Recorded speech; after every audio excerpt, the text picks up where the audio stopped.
আমি অপরাজিতা।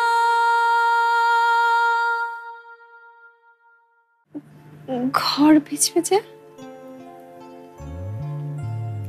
ভিজুক।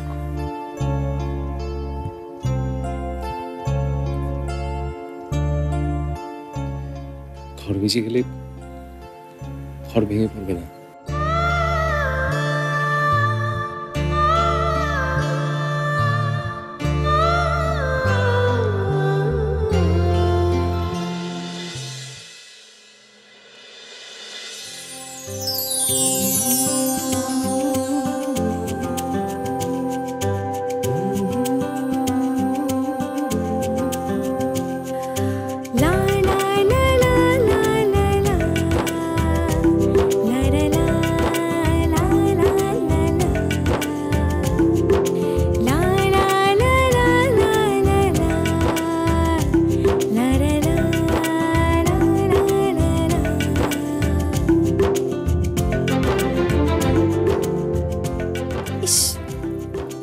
বৃষ্টিটা যে আজ কি হলো,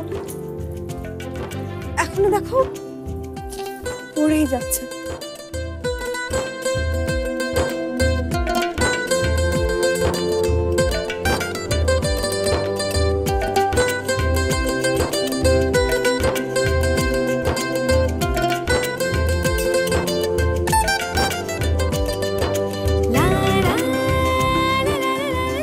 আমি এই বর্ষা দেখতে দেখতে বড় হয়েছি।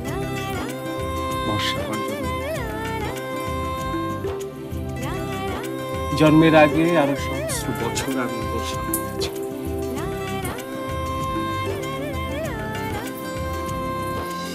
আমার আকাশখানি ছেয়ে গেছে বর্ষা,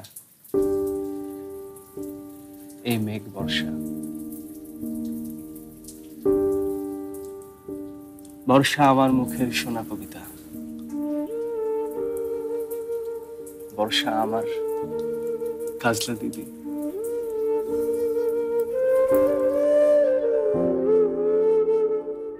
আমার হারিয়ে যাওয়া সব প্রিয় মানুষের মুখে বর্ষা। বর্ষা আমার এক ফোঁটা চোখের জল, আমার প্রথম মাতৃ সম্বোধন। হাজার বছরের বর্ষার রাত আমি জেগে কাটিয়ে দিয়েছি। শীত গ্রীষ্মে পড়তে পড়তে আমি বর্ষায় বেঁচে উঠি।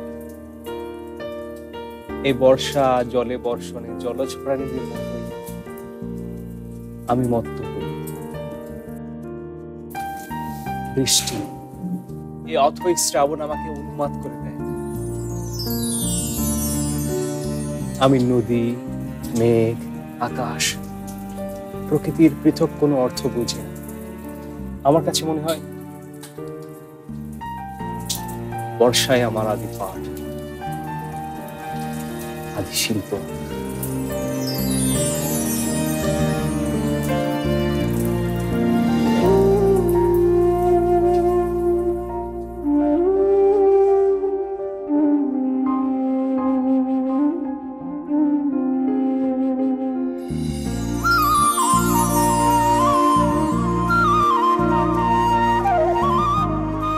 বর্ষার জন্য আমি জন্মেছি,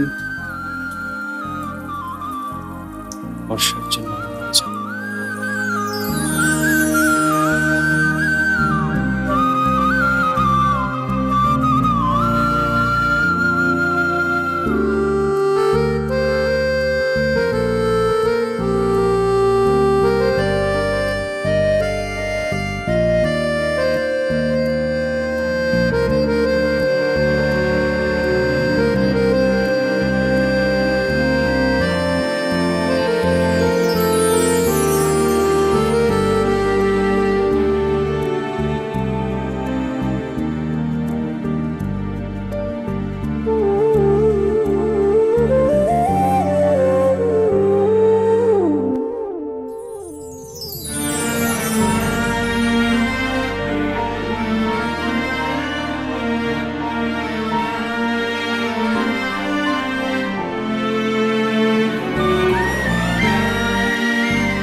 মন্দির, তুমি হবে। ভালোবাসা।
একটা কথা দেবে আমাকে?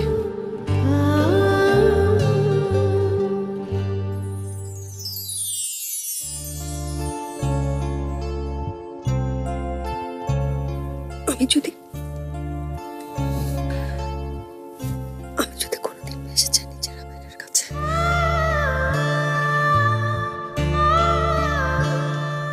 নিজের সব কর্তব্য ভুলে যাই, নিজের সব দায়িত্ব যদি ভুলে যাই, তুমি তোমার এই শক্ত হাতে ধরে আমাকে ফিরিয়ে নিয়ে আসবে।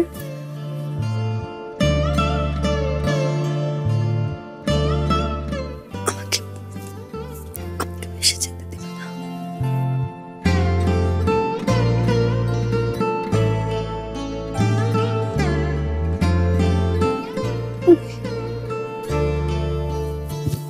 দুর্বল, খুব দুর্বল।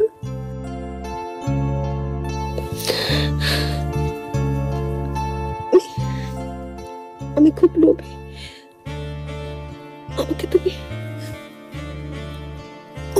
সামনে রাখবে। তোমার কাছে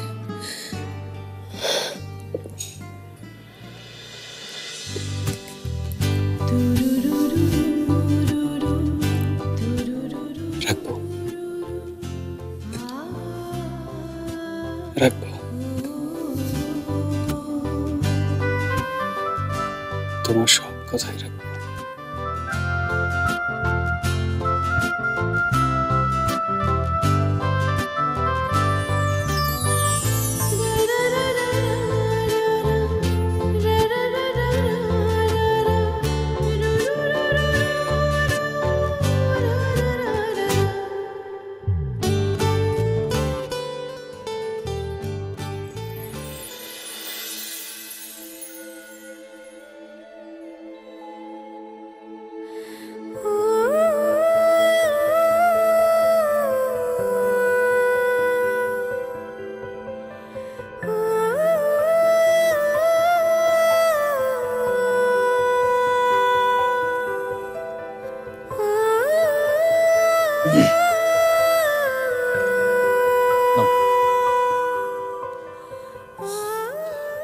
ওরা এখনো আসলো না।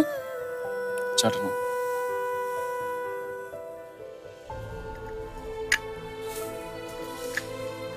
চাটা খেয়ে নাও, তখনই তারা এসে যাবে। জেঠিমাদের আসার সময় হয়ে গেছে না? হ্যাঁ, এতক্ষণে চলে আসার কথা।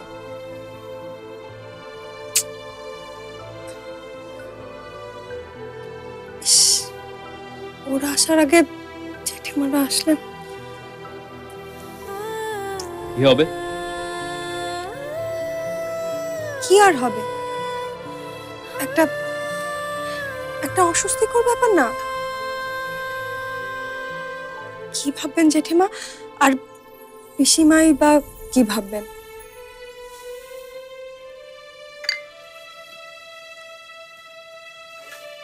অযথা ভয় পাচ্ছ।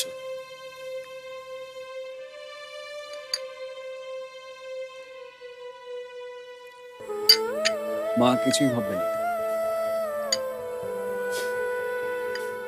বুঝবে তুমি কেন এখানে এসেছো, আর খুশি হবে। চাটা ভালো হয়েছে কিন্তু। Thanks madam.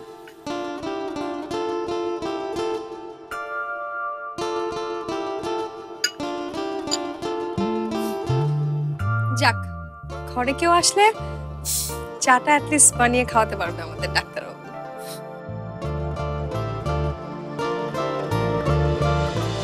জেঠিমা না? আমি দেখছি।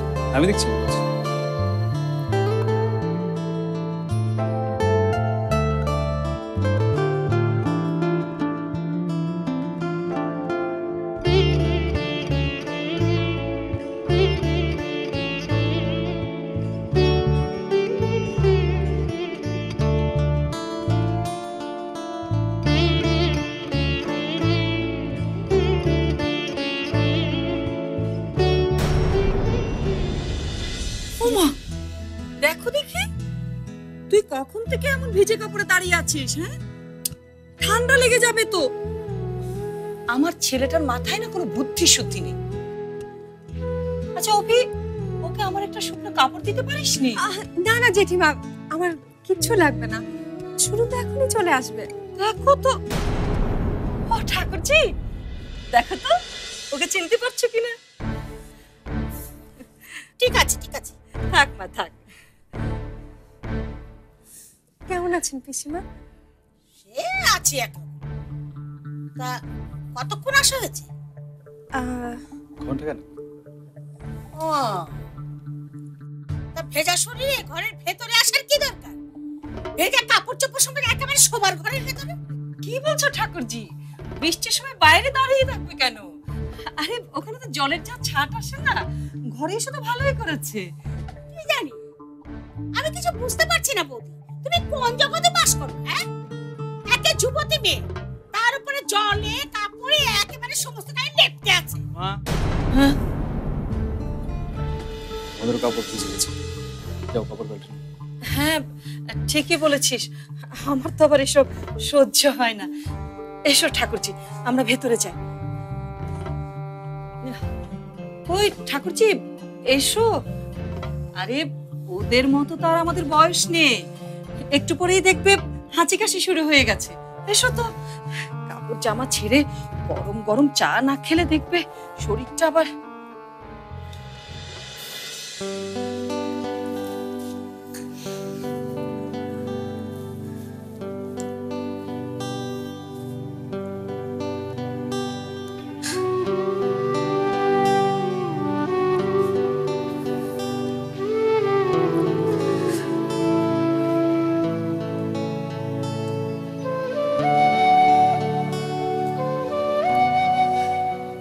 নাও,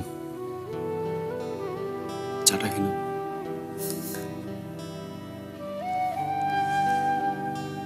ঠান্ডা হয়ে যাবে। নাও।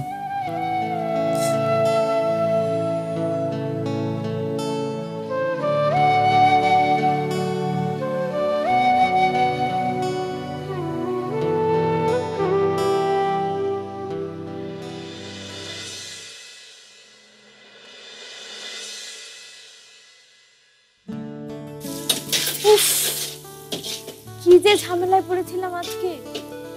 বাবারে বাবা, একবার ভাব, দুইবার গাড়িটা নষ্ট হলো। আমি বারবার ভাবছি তুই নিশ্চয়ই চিন্তায় ছটফট করছিস। তোমার ফোনটা না পেলে যে কি করতাম। অবশ্য উনি বলেছিল তোমরা কোথাও না কোথাও আটকা পড়েছো।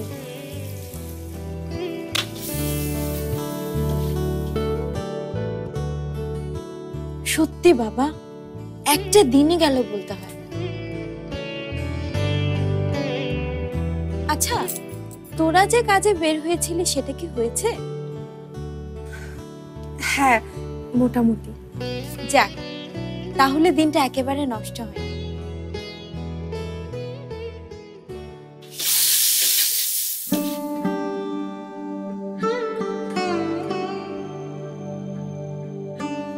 আচ্ছা মন্দি,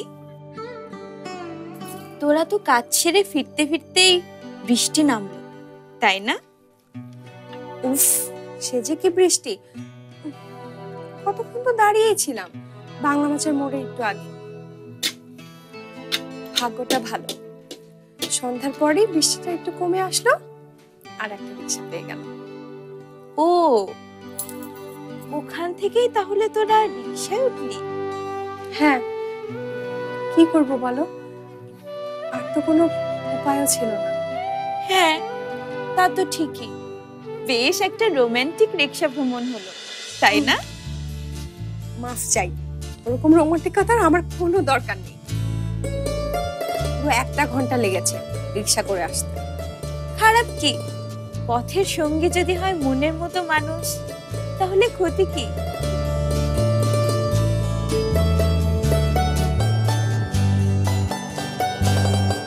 আচ্ছা মন্দি, একটা সত্যি কথা বলতো, মনে মনে তুই খুশিই হয়েছিস না আমাদের দেরি হওয়া দেখে? কেন? ও কেন, সেটা আমাকেই বলতে হবে। বৌদি, তোমার মাথায় শুধু উল্টাপাল্টা চিন্তা। তাই কি? দিব্যি তো দুজনে কপত কপতির মতো বৃষ্টিতে ভিজে বাড়িতে এসে নিজেদের নিয়ে। আহা বৌদি, তুমি শুধু বাজে বকো না তো। বাড়িতে সুনন্দ ইন্দিরা আছে, ওরা তো বড় হচ্ছে। তাই নাকি? ওরা যখন বড় হচ্ছে তাহলে ওরা নিশ্চয়ই ব্যাপারটা জানে। আর ওরা যদি জানে তাহলে ওরা নতুন করে কি ভাববে? বৌদি প্লিজ। ইস, লজ্জা একেবারে মেয়ের মুখটা লাল হয়ে গেল। যাক, আর কিছু বলছি না।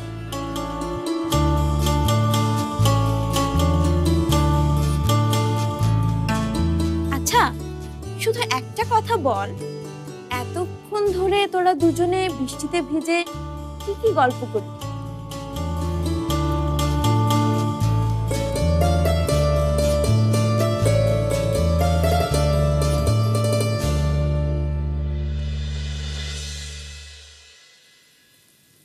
অনেক কিছু।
আজকের এই বৃষ্টিটাকে আমার অনেক ধন্যবাদ দেওয়া গেছে।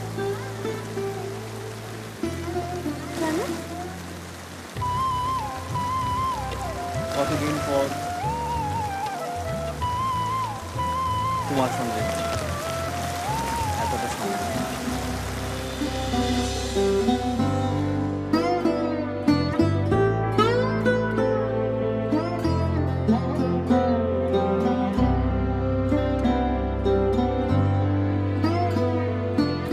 আমার কাছে মনে হয়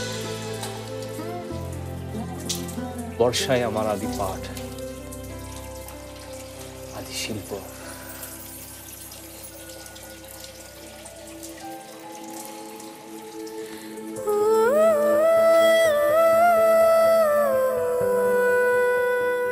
বর্ষার জন্য আমি জন্মেছি,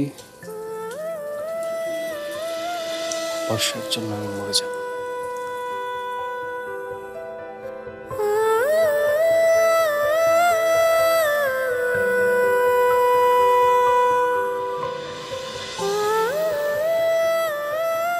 নন্দী, তুমি হবে আমার বর্ষা।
দিদি আছে তো, দিদি তো কোথাও যায়, দিদি আছে না?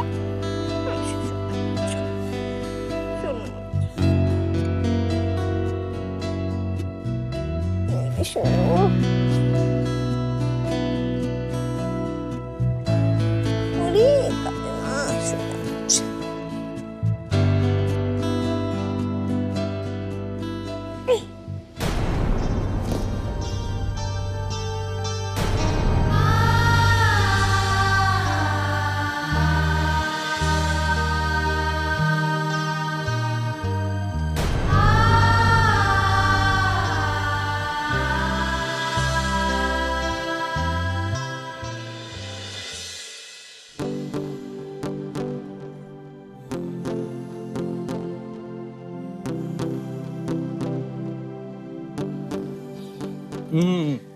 আরেকটু নিয়ে বাবা। না, এটুকু খেতে আমার খবর আছে। হ্যাঁ গো বৌদি, ছেলে তো তোমার ডাক্তার হয়েই গেল, ভালো রোজগার করছে, নিজের পায়ে তো দাঁড়িয়ে গেছে। আর অপেক্ষা কিসের জন্য? ছেলের বিয়ে টিয়ে দেবে না?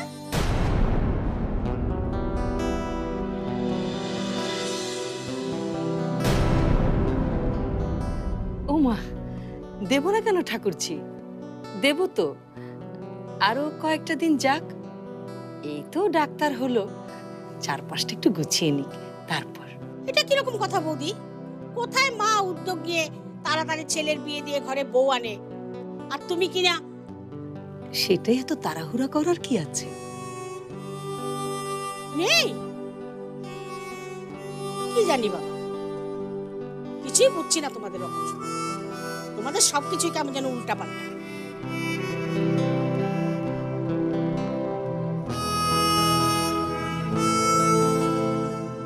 দেখো বৌদি, তোমাকে পরিষ্কার বলে দিচ্ছি, আমার বাপের বংশে ঠাকুরের আশীর্বাদে ওই একটি আশার প্রদীপ। তুমি যদি ওর বিয়ের ব্যবস্থা না করো, আমি তো তোর জন্য পাত্রী দেখতে শুরু করব।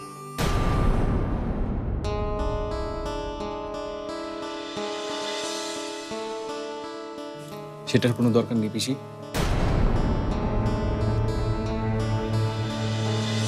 তোমাকে আর এসব নিয়ে ভাবতে হবে না। ভাবতে হবে নাকি রে? আমাকে তো ভাবতেই হবে। তোর মা তো চিরকালই সংসারে যেন পরমহংস হয়ে বসে আছেন, কোনো কিছু গায়ে লাগে না তার। ছেলে যে মেয়ের বয়স হয়েছে এদিকে কোনো খেয়ালই নেই তার। সবাই যদি এমন বেখেয়াল থাকে তাহলে সংসারটা চলবে কি করে শুনি? দেখো বৌদি, আমি কিন্তু ওর জন্য বিয়ের পাত্রী দেখা শুরু করছি।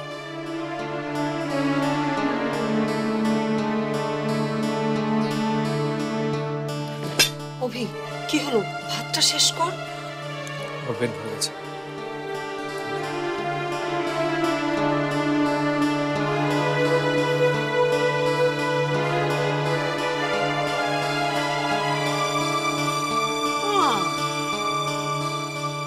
আমার কথাটা ছেলের পছন্দ হলো।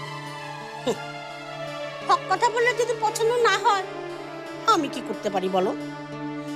আমি তো সত্য কথা বলা ছেড়ে দিতে পারি না।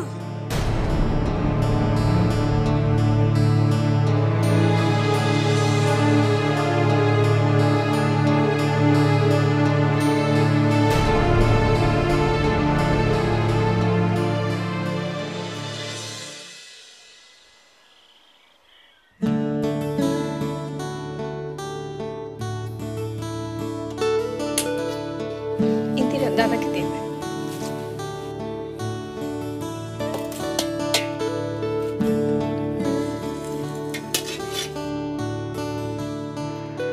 ইস, ডালটা এত পাতলা করেছিস আজকে, শুধু যেন হলুদের জল।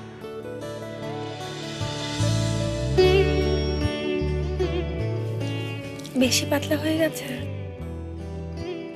আজকে খেয়ে নে ভাই, কালকে আবার ঠিক ঘন করে ডাল বানিয়ে দেব। দিদি, তুমি কি আজ আমাদের স্কুলে যাবে?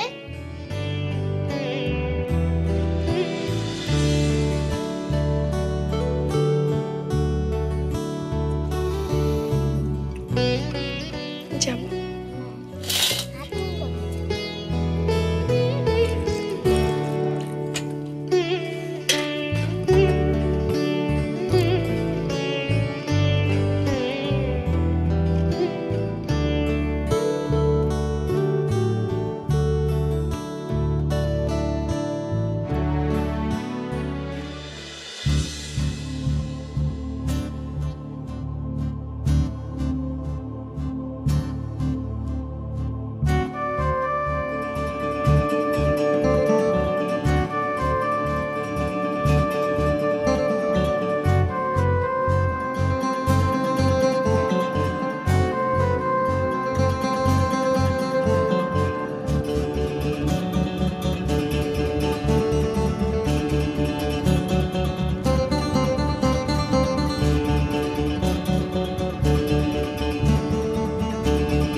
মিস সেনগুপ্ত,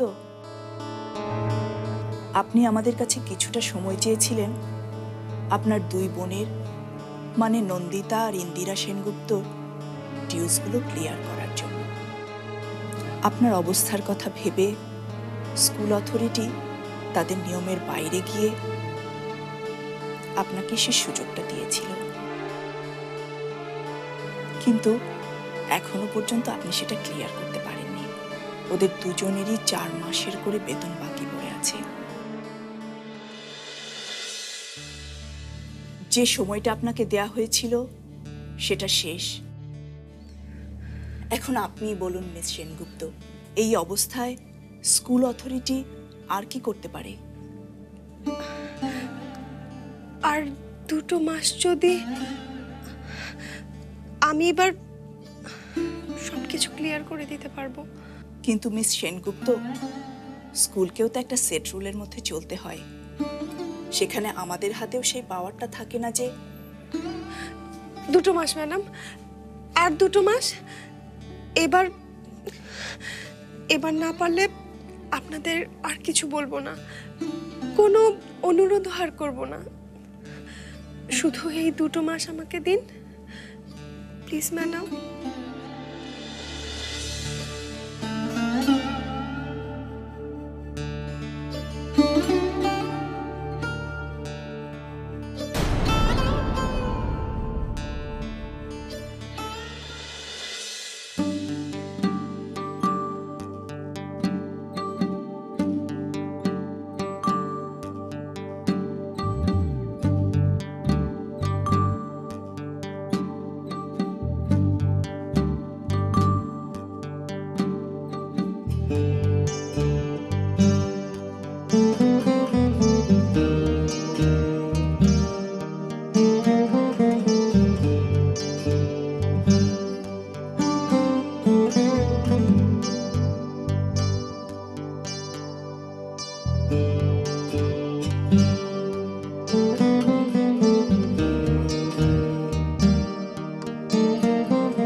আইতেছি বাবা, আইতেছি।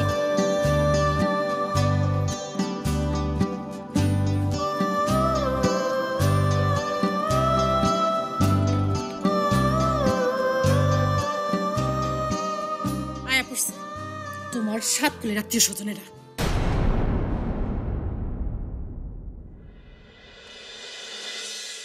বাবা, মেয়ে একটা হয়েছিস তুই।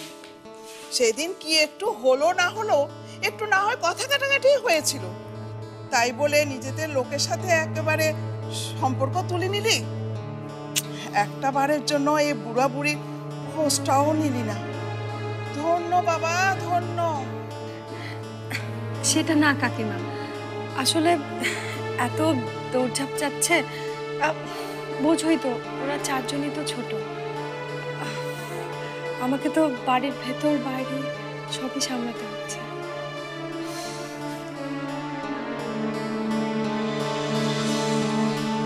কিরে, এরকম পা টেনে টেনে হাঁটছিস কেন?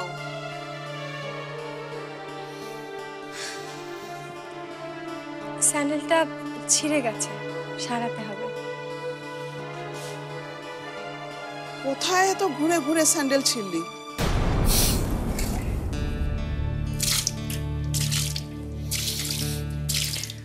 আমার কি আর দৌড়ে শেষ আছে কাকিমা?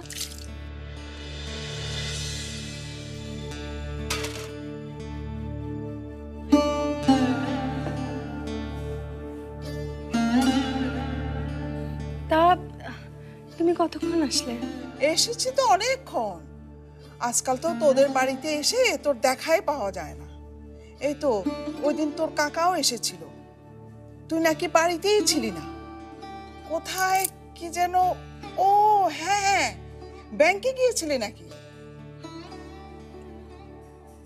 মাসি, 1 গ্লাস জল দাও না। তা কোথা থেকে আসলি এখন? এই তো ইন্দিরাদের স্কুলে গিয়েছিলাম একটু। স্কুলে? কেন? ওদের বেতন টেতন বাকি পড়েছে নাকি? না না, কাকা বাবু কেমন আছে? আছে একরকম, যেরকম থাকে। এই তো কালও বসে বসে দুঃখ করছিল, মন খারাপ করে বলছিল, দেখো ওরা আমার একমাত্র আপন লোক, রক্তের সম্পর্ক, তাও ওরা আলাদা থাকে। একদিন কি একটু মন কষাকষি হলো, তারপর থেকে আর ফিরেও তাকালো না। তা না কাকিমা, তুমি তুমি কাকা বাবুকে আমার হয়ে বলো। আমি একটু এই দিকটা সামনে নেই, তারপর ঠিক দেখা করতে যাব। ও, সামলে ওঠার কথা বলাতে মনে পড়েছে,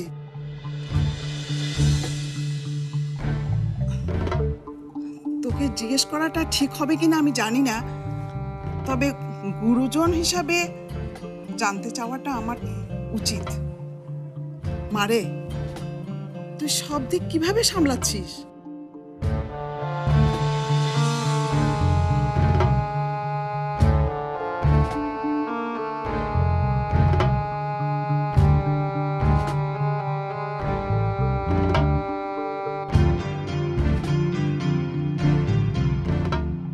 সে একভাবে চলে যাচ্ছে।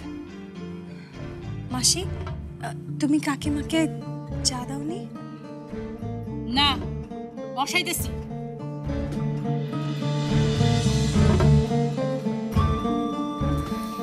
মারে, তুই যদি রাজি থাকিস আমাকে বল।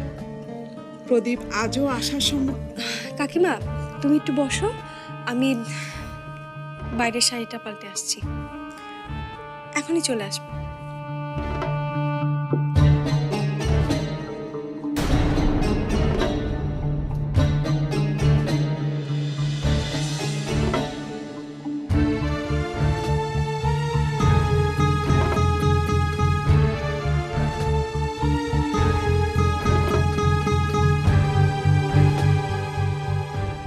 ভাঙবে কিন্তু মচকাবে না। আপনার একটা চিঠি আছে।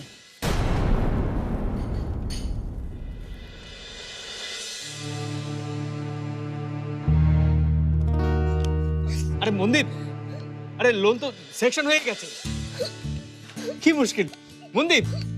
আরে এই মন্দির, তাহলে এভাবে কাঁদছো কেন?